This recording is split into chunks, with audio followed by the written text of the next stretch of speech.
ഭാരതത്തിൻ്റെ ആധ്യാത്മിക ശാസ്ത്രത്തിൻ്റെ അടിസ്ഥാനം എന്ന് പറയുന്നത് വേദങ്ങളും ഉപനിഷത്തുകളുമാണ്. അപ്പം ഈ വേദങ്ങളും ഉപനിഷത്തുകളും വിരൽ ചൂണ്ടുന്നത് തീർച്ചയായിട്ടും ഈ ആത്മീയ അനുഭൂതിയിലേക്ക് തന്നെയാണ്.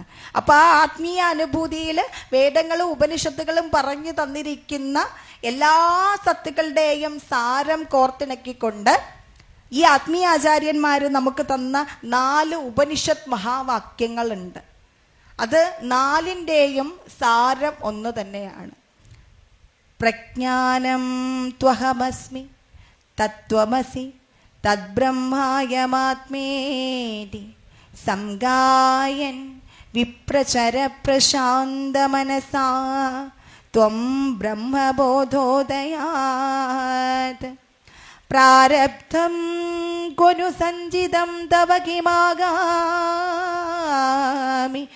കർമാപ്യസത് ത്വയ്യധ്യസ്തമധോഖിലം ത്വമസി സച്ചിന്മാത്രം ഏകം വിഭുഃ.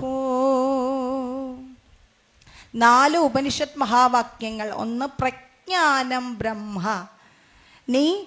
നിന്റെ കണ്ണുകൾ കൊണ്ട് കണ്ടും ചെവി കൊണ്ട് കേട്ടും മൂക്കുകൊണ്ട് മണത്തും നാവ് കൊണ്ട് രുചിച്ചും ഒക്കെ അറിയുന്ന അറിവുകളെല്ലാം എന്ത് തന്നെയാണ്? ബ്രഹ്മം തന്നെയാണ്, അഥവാ ഈശ്വരൻ തന്നെയാണ്. അഹം ബ്രഹ്മാസ്മി, ഞാൻ ആരാകുന്നു? ഞാൻ ഈശ്വരനാകുന്നു. അയം ആത്മാ ബ്രഹ്മ, ഈ ആത്മാവ്, അതായത് നിന്റെ ഉള്ളിലിരിക്കുന്ന ആത്മാവ് എന്താകുന്നു? ബ്രഹ്മമാകുന്നു. 4-ാമത്തേത് തത്വമസി, അത് നീ ആകുന്നു. നിന്റെ മുന്നിൽ നീ കാണുന്ന ഈശ്വരന്റെ സൃഷ്ടിയായിട്ടുള്ള എല്ലാ ജീവജാലങ്ങളും എന്തു തന്നെയാകുന്നു? നീ തന്നെയാകുന്നു.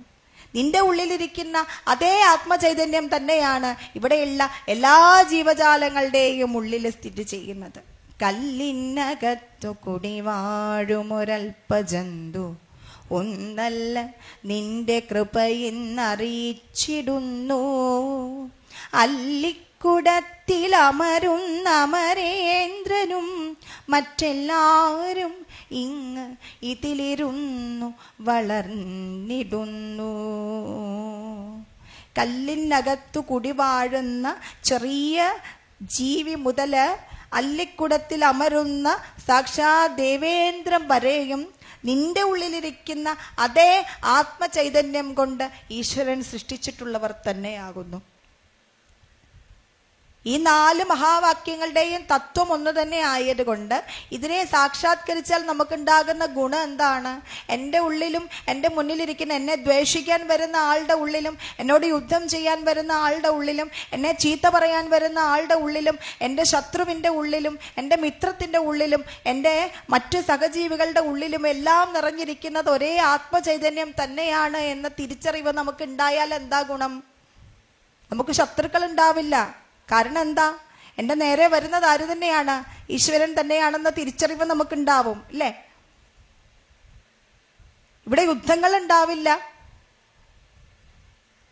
കാരണം എൻ്റേത് നിൻ്റേത് എന്നുള്ളൊരു ഭാവമില്ലാതെ വരുമ്പോൾ എൻ്റെ രാജ്യം, എൻ്റെ നാട്, എൻ്റെ വീട്, എൻ്റെ പണം എന്നുള്ള തോന്നലുകൾ മനുഷ്യൻ്റെ ഉള്ളിൽ ഇല്ലാതെ വരുന്ന ഒരവസ്ഥയിൽ ഈ ലോകത്ത് സമാധാനം ഉണ്ടാവും. ആ സമാധാനത്തിലേക്ക് പോകണമെങ്കിൽ തീർച്ചയായിട്ടും ഈ തത്വത്തെ സാക്ഷാത്കരിച്ചേ മതിയാകൂ എന്നാണ് മഹാഗുരു നമുക്ക് പഠിപ്പിച്ചു തരുന്നത്.